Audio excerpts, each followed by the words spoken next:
विवान नाम का एक लड़का था। बहुत बड़े सपने थे उसके। अच्छी नौकरी, अच्छा घर, माँ-बाप का नाम रोशन करना। लेकिन ज़िंदगी ने उसके साथ कुछ और ही सोच रखा था। पहले नौकरी चली गई, फिर बिज़नेस में नुकसान हुआ और जिस लड़की से शादी करने वाला था, वो भी उसे छोड़कर चली गई। धीरे-धीरे हालात इतने खराब हो गए कि लोगों ने कहना शुरू कर दिया, "विवान तुमसे कुछ नहीं होगा।" ये बातें विवान को अंदर से तोड़ रही थी।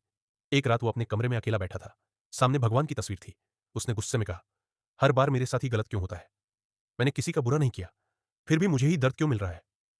अगली सुबह वो बिना कुछ सोचे एक मंदिर पहुंच गया। वो सीढ़ियों पर बैठा था। तभी एक बूढ़ा आदमी उसके पास आकर बैठ गया। उसने पूछा, "इतना परेशान क्यों हो बेटा?" विवान बोला, "भगवान ने मेरी जिंदगी बर्बाद कर दी।" बूढ़ा आदमी मुस्कुराया। उसने जेब से एक छोटा सा बीज निकाला और विवान के हाथ पर रख दिया। फिर बोला, "अगर इस बीज को आज मिट्टी में दबाया जाए, तो क्या कल ये पेड़ बन जाएगा?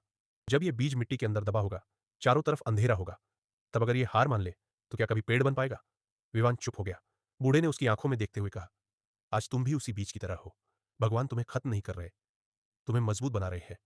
याद रखना, संघर्ष इंसान को बर्बाद नहीं करता, संघर्ष इंसान को उसकी असली ताकत दिखाता है।" ये बातें विवान के दिल में उतर गई। उस दिन के बाद उसने शिकायत करना छोड़ दिया। वो फिर से मेहनत करने लगा। छोटी नौकरी से शुरुआत की, दिन रात मेहनत की। लोग अब भी उसका मजाक उड़ाते थे, लेकिन अब उसे फर्क नहीं पड़ता था, क्योंकि उसे भरोसा हो गया था कि भगवान उसके साथ है। कुछ साल बाद वही लड़का, जो कभी हार मान चुका था, आज अपनी कंपनी का मालिक बन चुका था।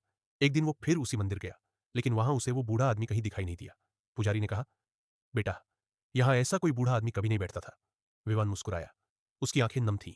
उसने आसमान की तरफ देखा और कहा, "जब पूरी दुनिया ने मेरा साथ छोड़ दिया था, तब भी आप मेरे साथ थे।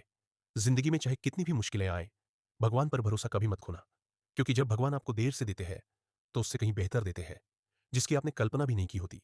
अगर आपको वीडियो अच्छा लगा हो, तो चैनल को लाइक एंड सब्सक्राइब जरूर करें।